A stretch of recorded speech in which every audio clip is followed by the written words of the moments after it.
턱을 아래로 내리시고 가슴이랑 턱 사이에 손가락이 몇 개가 들어가는지 한번 확인해 보세요.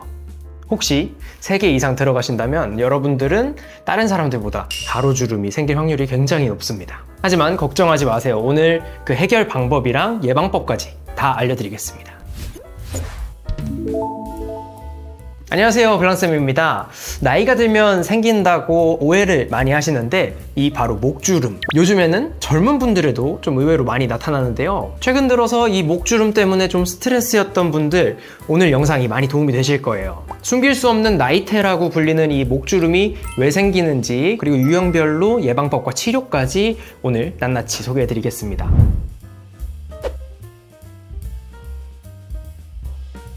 우선 목주름이 왜 생기는지, 그리고 목주름의 유형들에 대해서 알아야겠죠.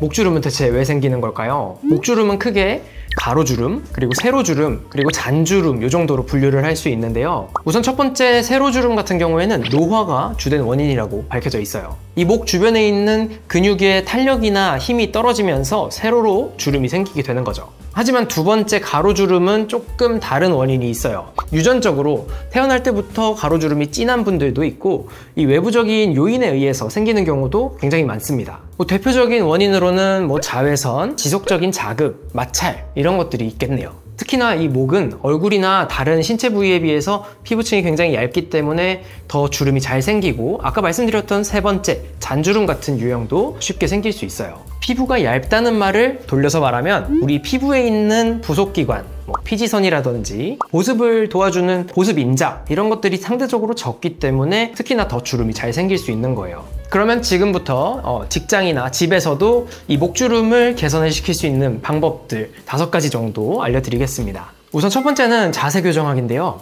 요즘에 지하철이나 버스 같은 데 타면은 다 같이 이렇게 스마트폰만 보고 계시더라고요. 혹시 여러분 지금 스마트폰 보면서 고개가 너무 앞으로 이렇게 나와 있진 않으신가요? 우리가 이렇게 고개를 앞으로 숙일 때마다 우리 머리 무게가 고스란히 목으로 들어가게 되는데요. 우리 머리 무게가 사람마다 조금씩은 다르지만 거의 한 20kg 정도 된다고 보면 되는데, 이 20kg이라는 무거운 무게가 이 얇은 목에 고스란히 부담을 주게 되면 당연히 목주름이 빨리 생길 수밖에 없겠죠. 또 다른 목주름을 유발하는 생활 습관이 하나 더 있는데, 바로 주무실 때 일어나는 생활 습관이에요. 우리 보통 스마트폰을 누워서 볼 때 팔을 들고 있는 게 불편해서 약간 아래로 내려서 스마트폰을 보시기도 하는데, 사실 이런 자세들이 목주름을 만들 수 있어요. 누워서 스마트폰을 보실 때는 되도록이면은 스마트폰을 위쪽으로, 내 눈높이보다 약간 위쪽으로 향해서 목주름이 생기는 걸 좀 예방을 할 수 있고요. 팔이 너무 아프신 분들은 아예 스마트폰 거치대 같은 걸 사용을 해서 목이 최대한 접히지 않게 해보는 건 어떨까요? 또 주무실 때 하나 더 신경을 써주시면 좋은 게, 우리 잠잘 때 베개의 높이도 생각보다 목주름에 영향이 큽니다. 베개 높이가 너무 높아버리면 잠을 잘 때 턱이 아래로 이렇게 눌리기 때문에 목주름이 생길 수밖에 없죠.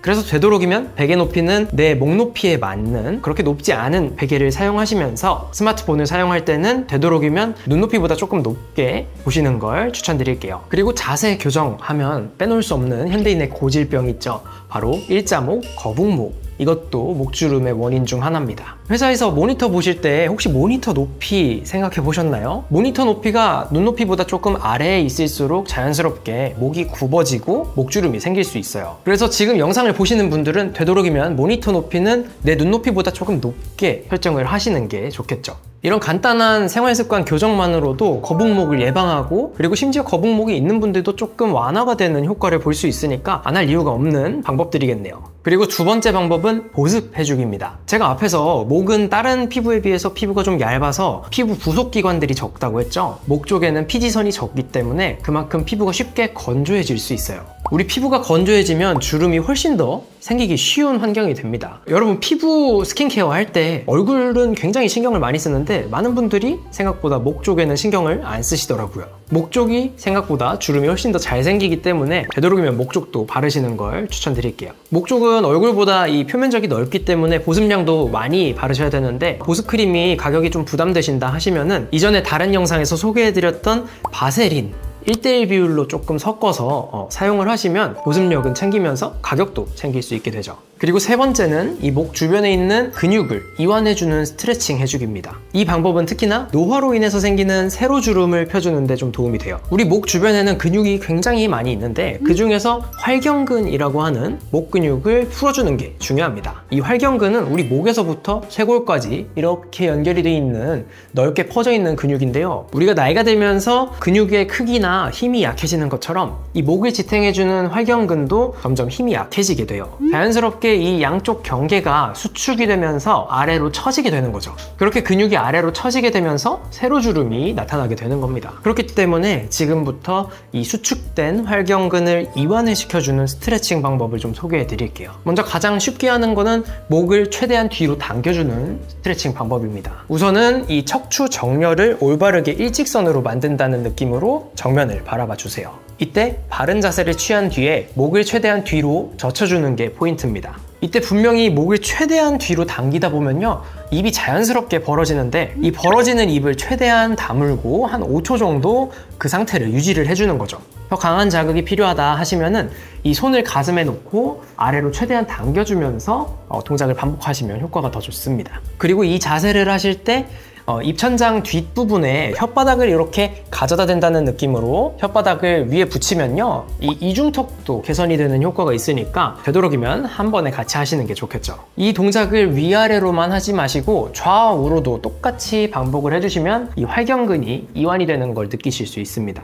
그리고 네 번째 방법은 목에도 선크림을 꼭 발라주기입니다. 이 부분은 제가 항상 강조드리는 거라서 이전에 다른 영상에서도 많이 지겹도록 들으셨을 텐데요. 우리가 자외선을 똑같이 얼굴이랑 목 동시에 받았다고 가정을 해보면 훨씬 손상을 많이 받는 부분은 목입니다. 목 부분이 얼굴보다 피부가 얇기 때문에 상대적으로 회복 속도나 자외선을 방어하는 기능이 굉장히 약할 수밖에 없습니다. 제가 선크림이 중요하다 매번 강조하면서 보여드리는 사진 있죠. 한 번 더 보여드릴게요. 이 트럭 운전하시는 분인데요. 자외선이 계속 노출이 되는 부분이 상대적으로 노출되지 않은 부분에 비해서 훨씬 나이 들어 보이죠. 목 쪽에도 좀 비슷한 사례가 있어서 한 번 더 사진을 보여드릴게요. 이분은 90대 여성분이신데 사진에서부터 이 목 윗부분이랑 목 아랫부분 차이가 너무 심한 거 느껴지시죠? 40년 동안 선크림을 얼굴에만 바르신 분이에요. 피부가 얇은 목은 상대적으로 자외선에 훨씬 취약하기도 하고 여기에 노화까지 급격하게 이렇게 진행이 되다 보니까 확연하게 얼굴 부분이랑 목 쪽이랑 차이가 나는 거 보이시죠? 그러니까 우리는 까먹지 말고 목 쪽에도 항상 선크림 바릅시다. 그리고 마지막 다섯 번째 방법은요, 레티노이드와 항산화제 사용하기입니다. 우선 레티노이드는 미백이나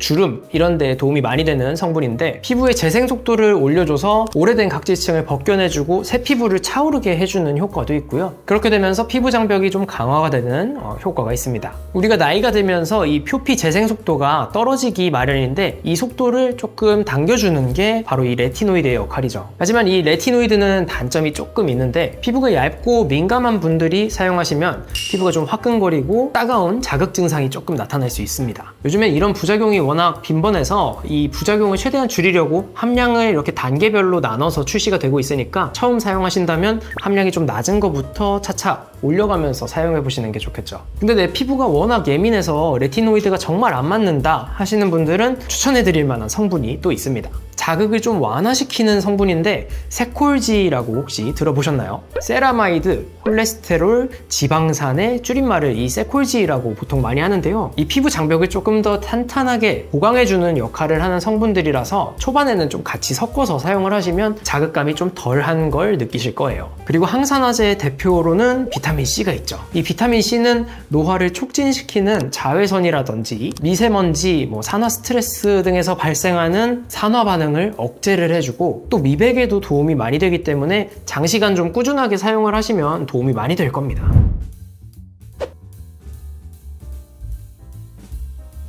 제가 알려드린 방법들이 목주름을 좀 예방하고 좀 펴주는 데는 도움이 되겠지만 이미 자리 잡힌 깊은 주름 같은 경우에는 한계가 있을 수 있어요. 이렇게 이미 깊게 패여버린 목주름 같은 경우에는 피부과 시술을 받는 게 좋겠죠. 다른 시술들보다도 세로주름에는 스킨보톡스가 효과가 굉장히 좋아서 저도 굉장히 선호하는 시술입니다. 깊지 않은 가로주름이나 목 잔주름 이런 부분들은 콜라겐이 부족해서 생기는 경우가 대부분이기 때문에 콜라겐을 생성을 해주는 시술들, 대표적으로 써마지, 주베룩 이런 것들이 도움이 많이 되겠죠. 네, 오늘은 목주름의 여러 가지 유형들이랑 그에 맞는 원인, 치료 방법, 예방법까지 좀 알려드렸는데요. 제가 알려드린 방법들이 생각보다 그렇게 어려운 방법들이 아니니까 일상생활에서 한두 개씩 실천을 한번 해보세요. 목주름이 조금씩 개선이 되는 게 보이실 겁니다. 오늘 준비한 내용은 여기까지입니다. 그럼 다음에 더 좋은 정보로 찾아뵙겠습니다. 안녕.